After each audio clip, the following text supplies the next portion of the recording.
Buenas tardes. Nos han pedido que conversemos y nos han puesto que nos cuesta vernos, pero vamos a movernos tantito, vamos a acercarnos un poco, ¿no? Esta es una charla entre amigas. Totalmente. Y a mí me hizo pensar mucho para la charla con vosotras hoy en una reunión que tuve con el equipo de JIC aquí en México, que tenemos más de 100 mujeres del mundo de la comunicación, los asuntos públicos, el marketing, o sea, una profesión tradicionalmente femenina. Y me las junté a todas ayer en una sesión de estas que te llenan de energía y que te hacen, te dan la batería, ¿no? Te llenan la batería para la próxima temporada. Pero me llamó mucho la atención que a pesar de ser chicas jóvenes en este sector, etcétera, todavía se sentían un poco prisioneras a la hora de desarrollar su propio estilo de liderazgo, que es de lo que íbamos a hablar hoy, de ese sesgo del doble castigo, del doble lazo, ¿no? Me decían, si para hacerme valer me comporto de manera autoritaria, asertiva, todavía recibo comentarios del tipo eres demasiado mandona, y sin embargo si saco a la luz mi carácter más dulce, más empático, si hablo, por ejemplo, de mi maternidad o de otro tipo de cosas, tengo miedo a que se me considere blandita, a que no se me vea que voy a estar a la altura para asumir más responsabilidad, o en nuestro caso, para que los clientes sientan que tu opinión es igual de válida que la de un hombre, ¿no? Y me hizo pensar, y me acordé de mi propia trayectoria, desarrollada casi todo en la compañía, pero una buena parte de ella aquí en América Latina, de cómo todavía esos estereotipos pesan, ¿no? Cómo todavía tenemos el liderazgo como dividido en dos cajitas, ¿no? El liderazgo masculino, el liderazgo femenino, y yo pensaba que estaría ya un poco más mezclado y que estaríamos hablando más de maneras de liderar, seas hombre o mujer. No, totalmente, Luisa. O sea, yo creo que es un gran tópico y bueno, yo en 25 años de experiencia, un poquito más, o sea, yo me he equivocado muchísimo. O sea, la realidad es que yo te puedo decir que he pasado por todos esos estilos de liderazgo, desde el mandón, autoritario, el más suave, y yo creo que la verdad esto es como cuando vas haciendo una masa para un pastel, o sea, se va haciendo conforme le vas metiendo esos ingredientes, y la verdad es que yo no creo que haya un estilo que sea positivo o negativo, sino más bien es un liderazgo situacional. Yo en muchas ocasiones he tenido la oportunidad quizás de ser más enérgica, tener una posición mucho más empoderada, pero en otros momentos también me he dado cuenta que la situación amerita una escucha más activa, un acercamiento con la gente, una sensibilidad y una empatía totalmente diferente. Entonces a mí la verdad les puedo decir, Ivette, Luisa, o sea, a mí me parece que debemos enfocarnos más, no en temas de géneros, de mujer y el liderazgo, sino más bien un liderazgo situacional en el cual nos vamos a equivocar sin duda. O sea, va a pasar que digas, en esta no me salió tan bien, pero también creo que se vale aprender, desaprender, equivocarse, y siempre y cuando tú mejores eso que viviste y lo hagas de manera diferente. No sé, ¿qué opinas, Ivette? Yo creo que también, sí, yo también me he transformado mucho en mi estilo de liderazgo, pero tiene mucho que ver con que seas auténtica. No necesariamente tienes que ser blandita o dura si tu personalidad es distinta. Tienes que ser auténtica, eso se percibe y la gente lo percibe. Y cómo manejas a la gente se percibe eso. Tienes que mantenerte a cuál es tu estilo. Y yo no tengo miedo a veces de decir, bueno, creo en mi instinto y está bien, ¿no? Y hay veces reuniones y decisiones duras que tienes que tomar. Y aquí me dicen, no va por ahí, y tienes a todo el mundo diciendo, no, sí, vamos a arbitraje, vamos a esto, vamos a demandar, y aquí me va, no va por ahí. No tengo miedo de decir que uso mi instinto, claro, esa es una de mis herramientas. Y si yo quisiera negarlo y entonces siguiera el estilo duro, entonces estaría engañándome, ¿no? Sí. Pero entonces, ¿cómo animamos a esas jóvenes a que encuentren su propia voz? Porque todavía, si fuera como lo estamos expresando nosotras, claro, mirando por el espejo retrovisor, parecería más fácil de lo que las estadísticas que se mencionaban en el panel anterior mencionan, ¿no? De mujeres en proporciones altísimas en las mejores, ya no solo siendo más mujeres licenciadas universitarias, sino en las mejores posiciones, en cada vez más disciplinas, aunque todavía tenemos el tema de las ciencias. Vosotras dos sois ingenieras, pero sois una excepción. ¿Cómo hacemos para que las chicas no se nos queden atrás? Yo ayer a las de mi compañía, metiéndome un poco donde no me llaman, espero que no me genere un problema, les decía, por un lado, aseguraros que estéis en la compañía donde os dejen crecer, porque también creo que hay ese espíritu un poco de Juana de Arco, de decir, si estás en un entorno machista, salte de ahí, no se merecen tu talento, ¿no? Y creo que todavía te encuentras a esas mujeres con esos currículums brillantes, empeñadas casi como que en que la culpa es suya, algo estoy haciendo mal para no crecer al mismo ritmo que mi compañero. Y luego, la otra cosa que les decía es, elige muy bien a tu pareja, porque es verdad que cuando hablamos de los temas de desarrollo profesional de las mujeres, hablamos muchísimo de la maternidad y sin embargo hablamos muy poco de que además para las compañías cada vez es más difícil, ¿no? Las dual careers, pero cada vez hablamos muy poco y hay un estudio de Harvard que lo demuestra, que dice que en las posiciones de alta dirección un hombre con una mujer que no... ya hablamos siempre de las relaciones de pareja heterosexuales que probablemente estamos viendo solo una parte del problema, pero un hombre con una esposa que no le acompaña tanto no tiene un problema para crecer y sin embargo una mujer que en su carrera profesional no tiene una pareja que le soporte y que le impulse lo tiene mucho más difícil. No sé si me metí en un lío terrorífico ayer y me voy a encontrar mañana con unas demandas de los hombres que me culpan de sus separaciones y divorcios o qué hice, pero me pareció también de decir, bueno, a lo mejor estamos pensando demasiado en qué curso hago, qué curso estudio y nos estamos olvidando de ir a los fundamentals, ¿no? De en qué compañía estás, qué pareja tienes. No, Luisa, y de verdad, qué buena charla y qué bueno que tuviste la oportunidad de conversar con todas esas colegas tuyas. Me encantó lo que dijo Ibe de la autenticidad y yo creo que, no sé, y corríjanme, o sea, ha pasado mucho que hay tanto estereotipo y desde pequeñitas nos enseñaron a la mujer, bueno, pues se viste de princesita, ella se viste de rosa, a ella le gusta pues las cosas más delicadas. Y yo creo que para formar un estilo de liderazgo tienes que ser auténtico, tienes que saber qué te gusta, de qué manera impactas a tu alrededor y no necesariamente tiene que ver con que tú te creas esos estereotipos. O sea, hay que salirnos de esos estereotipos y quién es realmente Luisa, quién es Ivette, quién es Isela, cómo le gusta a Isela actuar, cómo le gusta hablar. Te voy a decir algo, o sea, a mí me encanta el fútbol y me ha tocado estar en sesiones donde de pronto pues hay más colegas masculinos y empiezan a hablar de, esta semana hay el partido de tal y tal y tal, y empiezan a hablar y voltean así como con una disculpa, perdón que te estemos aburriendo. Y yo, me encanta el fútbol, quieren que hablemos de las reglas, del fuera de lugar, del penal y demás, lo puedo hacer sin ningún problema. Son estereotipos y esos estereotipos lamentablemente nosotras no los creemos. Y yo he avanzado cuando he pensado en la forma en la cual me salgo de esa caja. Fíjate que estereotipos y de repente paradigmas y barreras, me encanta cómo lo dices. Fui a la cena de las 100 mujeres de expansión, iba manejando y no pude evitar así esa adrenalina que siempre tiene uno cuando va a un lugar que no conoce a nadie y bueno, voy a tener que interactuar, networkear. Y por un segundo la voz de siempre se van a dar cuenta que se equivocaron en seleccionarme, tengo que decir algo listo para que no se den cuenta que soy una colada en la cena. ¿En qué momento me van a descubrir? Se van a dar cuenta que yo estoy aquí de más, no sé. Son 5 minutos, 2 minutos que vas en el auto pensando esto. Y nada, llegas y te autoempoderas y no sé, fluye de una manera mágica y entras. ¿Se quita? ¿Se quita alguna vez este sentimiento? ¿Ha hecho terapia? No se quita nunca. A mí me dio la semana pasada todavía, Ibedi, ¿no? Es algo que otra vez, o sea, lo traemos como en la mente, creo yo, que el estereotipo, el tema de por ser mujer no puedes alcanzar estos niveles, lamentablemente no la creemos.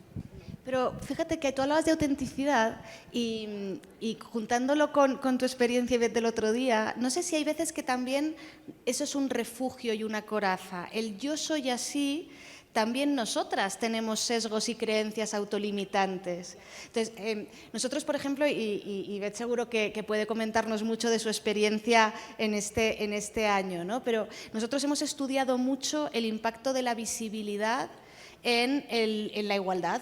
Yo soy una firme convencida de que eventos como este, que la visibilidad del talento femenino en general es un acelerador de la igualdad, entre otras cosas porque permite ver modelos distintos de liderazgo, permite que las chicas más jóvenes vean que no tienen que parecerse a un estereotipo, sino que hay muchas opciones, etcétera, ¿no? Pero claro, te pones a estudiarlo, te pones a verlo con datos y los datos te cambian la conversación, porque te das cuenta de que, por ejemplo, en el estudio que hicimos el año pasado, si un extraterrestre llegara a la Tierra y quisiera entender nuestro planeta leyendo todas las noticias publicadas en un año, y esto lo hemos hecho con inteligencia artificial, entonces analizamos millones de noticias publicadas en 15 países, pensaría que por cada mujer hay 2 hombres y medio, porque por cada noticia protagonizada por una mujer hay 2 noticias y medio protagonizadas por un hombre, con una única excepción, que es,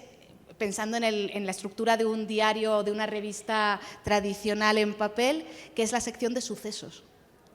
La única sección donde la presencia femenina es mayor, y es claro, por la violencia.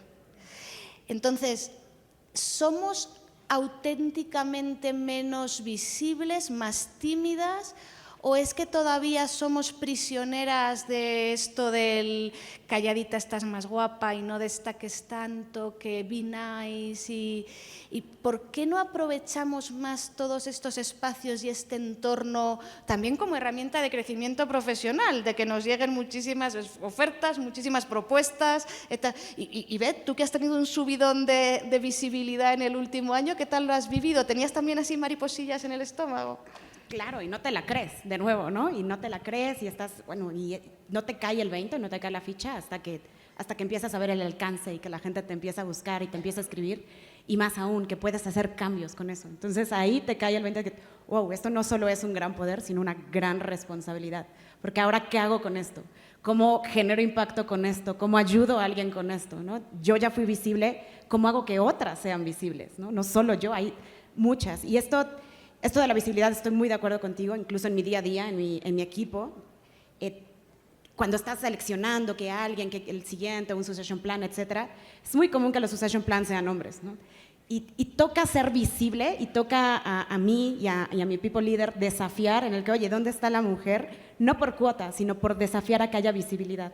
Y en el momento que se vuelven visibles, entonces ya puedes tener una comparación y ya puedes hacerlo. Entonces, visibilidad es clave para poder crecer en la carrera. Sí, yo coincido y de hecho un poquito creo que también nosotras tenemos que creerla. Hablamos y teníamos como un debate, ¿no?, previo a subirnos aquí a platicar con ustedes, en el tema de que yo sí creo, y al menos voy a hablar en mi caso personal, sí me ha tocado que a veces sí nos creemos la parte de víctima, pobrecita, soy mujer, entonces no me van a dar la oportunidad. Y yo creo que cada quien habla de acuerdo a la experiencia que le ha tocado vivir. A mí particularmente me gusta levantar la mano, me gusta pedir las oportunidades, me gusta expresar lo que siento.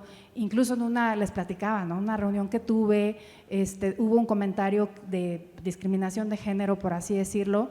A veces me toca ver que nos quedamos calladas y no decimos eso está mal. Y la verdad es que sí tenemos que alzar nuestra voz porque vale. Yo me acuerdo perfecto que en esa reunión le dije a esta persona, oye, no me gustó tu comentario, me sentí mal. Y mucha gente se queda callada, pero dice, ¿qué va a decir? ¿Qué va a pasar? Y va a decir que, ay, qué delicada. Pero lo hice con mucho respeto y con autenticidad, genuina, en el sentido precisamente de construir. Y esta persona se me quedó callada y me dijo, no me di cuenta de eso, por favor, discúlpame.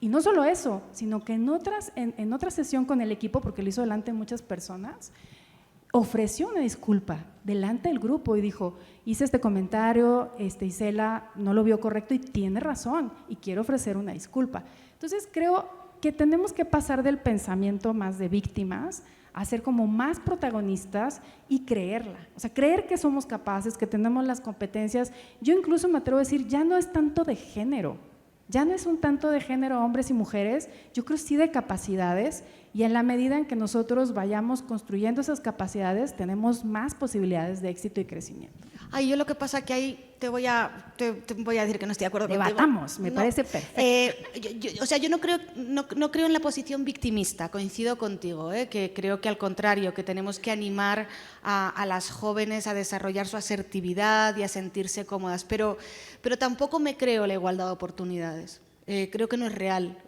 porque si no, de nuevo además estaríamos poniendo el 100% de la responsabilidad en nosotras. Y yo me agoto, o sea, no contéis conmigo para esto, porque no me da la vida. O sea, si encima de que nos tenemos que ocupar mayoritariamente de los hijos, los mayores, el planeta, porque encima en sostenibilidad siempre somos mejores, con mujeres, como si la sostenibilidad a los señores no les importara. Encima soy la única que me tengo que ocupar de mi propia careta. Algo hay en el otro lado, y me encanta lo de responsabilidad compartida de expansión de este año, porque si no, además el mensaje es todo el rato, lo tenéis que hacer mejor vosotras, que yo también en esta charla que os decía ayer me preocupaba cuando todo el rato me preguntaban mucho las chicas de la oficina, y cuéntanos tu experiencia, y cuéntanos tu tal. A mí me encanta compartirla, pero me preocupaba que salieran de esa reunión con una lista de tareas todavía más larga. Cuando, por ejemplo, yo os hablaba antes de la visibilidad, pues una de las responsabilidades claves para la visibilidad es de las empresas y de los medios de comunicación. A cosas tan sencillas como a qué hora organizamos los eventos. ¿Los organizamos en horario laboral, como este, afortunadamente, o los organizamos en el horario en el que la mujer tiene que salir pitando a su casa para sentirse un poquitín menos culpable de que deja a los hijos abandonados, mientras que el hombre, cada vez menos, pero todavía se siente más libre de hacerlo? El periodista que está cerrando una crónica para el día siguiente hace el esfuerzo consciente de decir, oye, si consulto con 4 economistas los programas económicos de las candidatas a la presidencia, me voy a asegurar de que haya 2 hombres y 2 mujeres. Yo creo que eso también es responsabilidad compartida, ¿no? Porque entre el victimismo y el chiquita, encárgate tú de tu propia carrera, que el problema lo tienes tú, me parece que la distancia se nos puede ir un poco de las manos, ¿no? Creo que las habilidades, la capacidad, el entrenarte, el estudiar está en ti. Eso sí es tu responsabilidad. Pero que alguien te haga visible está en que lo trabajes. Network, en tener mentores, en tener sponsors dentro de tu organización, si es el caso. O sea, que alguien hable de ti. Y eso es súper importante. Sí es tu responsabilidad buscarlo, pero es en efecto alguien más que tiene que hablar de ti. Y ese pequeño caminito es el que tienes que buscar cómo hacerlo. Por supuesto, tu trabajo habla de ti, pero alguien más tiene que hablar de ti. Esa es la magia. ¿Sabéis otra cosa que a lo mejor podemos hacer? Intentar cambiar un poco la conversación. Creo que en el panel anterior también se hablaba de esto, ¿no? En el estudio este que os decía, cuando una mujer la entrevistan o está en un tal, yo qué sé, una mujer científica porque ha descubierto la vacuna contra la COVID, tiene un 40% más de probabilidades de que le pregunten ¿y tú cómo concilias? Que no está mal que te lo pregunten, pero a lo mejor hay que preguntárselo a los señores.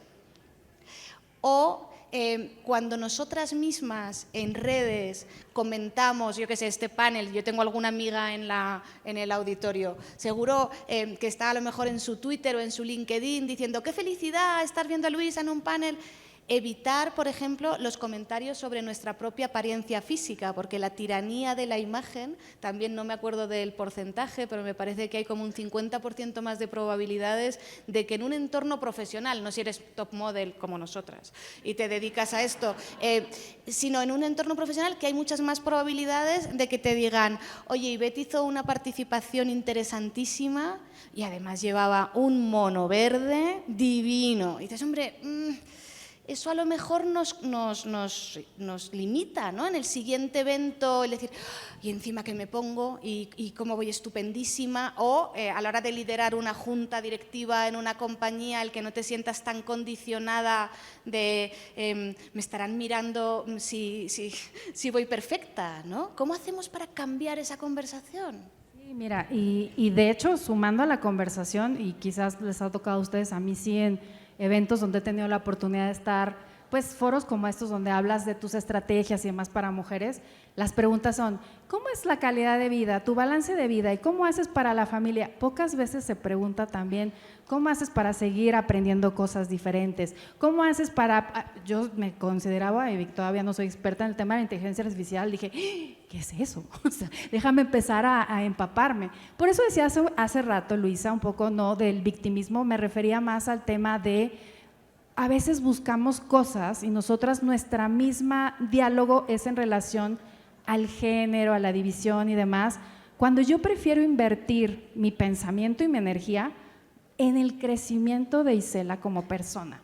Cómo florezco como persona, cómo soy mejor profesionista, y creo que entonces ya nos vamos a enfocar a charlas diferentes. Entonces yo sí creo, como dices tú, o sea, las charlas deben de empezar a ser diferentes.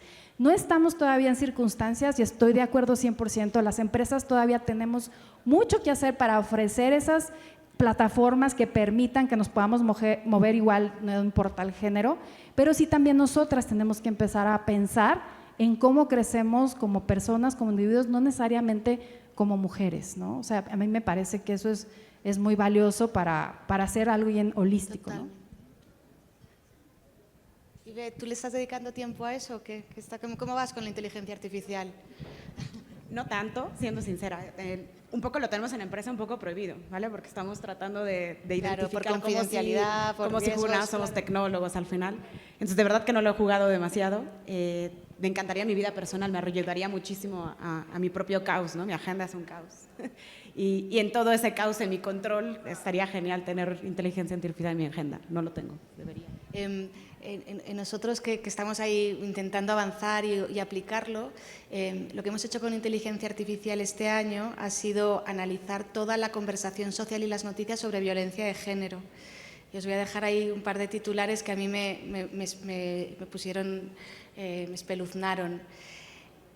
1 de cada 5 noticias sobre violencia de género la justifica. 1 de cada 5 titulares la justifica con titulares del tipo la mató porque se iba a divorciar, la pegaba porque se ponía la ropa corta, iba ebria y por tanto la violaron, ese tipo de cosas, ¿no? Es especialmente, porque a mí me preocupa mucho y me parece que nos pasamos en eventos de este tipo, sé que no es el tema, pero precisamente cuando nosotros miramos este año qué hacíamos a nivel de investigación con inteligencia artificial y tal, pensamos, ¿cómo podemos hablar de igualdad sin hablar de violencia?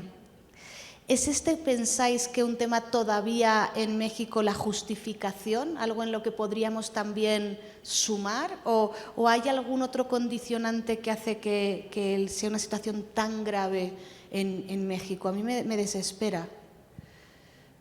Es un tema bien difícil, ¿no? Y a lo mejor hablamos desde el privilegio, absolutamente desde el Probablemente, privilegio. sí, también eso es verdad, que hay que agarrar el tema con pinzas desde la situación en la que lo estamos comentando. Pero creo que ahí regreso al tema de visibilidad y esta voz que tenemos y cómo la usamos a lo mejor para ayudar en esto, para educar, para acercarnos a lo mejor y tener conversaciones de ese tipo. Muy difícil opinar cuando a lo mejor no estás viviendo una estructura o algo grave, ¿no? Qué bonito. Sí, no, yo opino lo mismo que Ivette, creo que más bien es el que tengamos esa visibilidad. Nosotros como líderes, la responsabilidad que tenemos en las organizaciones en las que pertenecemos, precisamente para disminuir todos esos escenarios. Algunas organizaciones, en la que yo tengo la oportunidad de damos terapias, temas en donde todos tienen acceso a este tema. O sea, creo que el líder debe de propiciar, crear una comunidad mejor para tus colaboradores, porque a su vez ellos impactan a las familias, ¿no? Entonces, si tú tienes la oportunidad en tu liderazgo de enseñar valores, principios y demás, la esperanza es que precisamente eso fluya en los hogares para disminuir todos estos índices que de pronto pues sí nos preocupan, ¿no? Muchísimo, ¿no? Entonces tenemos que enfocarnos en eso. Sí que es un estilo de liderazgo, ¿no? El estilo de liderazgo responsable y que crea una sociedad mejor al final, seas hombre o mujer. Y tú estuviste mucho en operaciones, o sea que de repente tuviste casos. Me tocaron casos, sí, en algunas compañías que estuve anteriormente, que me tocó trabajar cerca de la operación. Escuchas casos pues tristes, pero entiendes también el contexto del país, entiendes lo que está sucediendo y tenemos que aprender también a soltar aquello que no podemos controlar y enfocarnos en lo que sí. Por eso yo creo, y más trabajando en la parte de people, sí es importante que esos valores que pregonamos no estén en las paredes nada más, sino que realmente se lleven a la acción, que nuestros colaboradores tengan también la oportunidad de tener un crecimiento personal, no solo profesional. Hoy creo que después de la pandemia, yo creo, y no me van a dejar mentir, valoramos muchísimo la vida, valoramos mucho lo humano. Antes estábamos mucho más enfocados quizás en los resultados del negocio, en esto y demás, y vivíamos la vida como autómatas, como robots. Al menos a mí me pasó que después dices, oye, pues en un segundo se te va la vida. Entonces yo sí creo que tenemos que volver las compañías a lo humano, a pensar en nuestros colaboradores como gente que tiene familia, que pueden llevar también aquellas herramientas que tú les des en la organización a sus casas y construir una comunidad mejor. Yo creo que eso es lo que podemos hacer en términos de lo que ahorita estamos conversando. Pero ese es un estilo de liderazgo que desarrollamos potencialmente después de la pandemia y es un estilo que se veía como muy femenino, en el que pienses en familia, en el que, oye, ya es la hora, o pones en tu agenda ir a recoger a mi hijo y está en mi agenda, ¿no? Ir, hora de la escuela del niño, lo voy y lo recojo, hora de la escuela lo voy. Eso está bien y no me da vergüenza que mi agenda es abierta y alguien sabe a qué hora voy y recojo al niño y a esta hora la separo porque tengo una junta con la escuelita o porque tengo el evento de los huevitos, lo que sea, ¿no? Está bien y sin vergüenza. Ese es el estilo de liderazgo que quiero que ellos sepan, eso es la parte auténtica, ¿no? Bueno, y de nuevo, que también pongamos en valor a los hombres que lo hacen exactamente igual, ¿no? Lo que tú dices, se trata de crear ese espacio para que la vida familiar, la vida personal sea una manera de enriquecer la vida empresarial también, ¿no? Aunque es verdad que, fíjate, yo te escuchaba y la imagen que me venía a la cabeza cuando describías ese liderazgo era de una mujer. Sí, porque eso también hay que hacer eco a nuestras habilidades, ¿no? O sea, las mujeres también tenemos esa capacidad de conectar quizás de manera más sencilla que los hombres. Los hombres también lo pueden hacer muy bien, pero creo que es un don que a la mujer se le da y hay que aprovecharlo y conectar y escuchar a la gente con empatía. Yo creo que, y lo comentabas, el liderazgo pues es un poder, o sea, es como tú tienes un poder y a la vez una responsabilidad. Y yo sí creo y estoy muy preocupada y enfocada en que en mi liderazgo yo pueda tener la capacidad de impactar a quienes me rodeen y que tengan la posibilidad de que su vida sea mejor y sean felices. Y sé que puede sonar muy romántico, pero es mi propósito. Yo vivo bajo un propósito. Yo hace varios años dije, quiero seguir este propósito y en un momento dado, si yo siento que mi vida laboral no va en pos de ese propósito, me hago un lado, porque sí creo que como líderes tenemos esa responsabilidad de impactar y de poder tener el privilegio de que las personas sean felices y mejores. Oye, como nos quedan 2 minutos, ayudadme antes de que nos tengamos que ir, que mañana yo vuelvo otra vez a la oficina de México y estas chicas con las que estuve ayer me van a volver a preguntar. Un titular, un mensaje, ¿qué les digo, qué consejos les damos para que encuentren su estilo de liderazgo con el que se sientan cómodas, con el que brillen y con el que encuentren ese propósito del que hablaba Isela? Así como que me han dicho mis amigas que… Sé auténtica, sé tú, no quieras ser un estilo de liderazgo que no eres y busca ejecutar, busca impactar. No importa en el nivel donde estés en la organización, siempre vas a poder, me encantó cuando dijiste, puedes impactar en cualquier nivel, puedes darle visibilidad a cualquier nivel. Si tienes una intern, le vas a dar visibilidad a tu intern. Si estás en el Chief Operation Officer, le vas a dar visibilidad a todo tu equipo. Entonces, autenticidad y asegúrate de impactar. Autenticidad, impacto. Yo te diría, y vuelvo a mi último comentario, es que definan su propósito, porque una vez que tienen el propósito, tienen una visión clara, una misión de lo que quieren lograr y no va a haber nada que las detenga. La verdad, esa es la guía correcta para lograr crecer como persona y como profesional.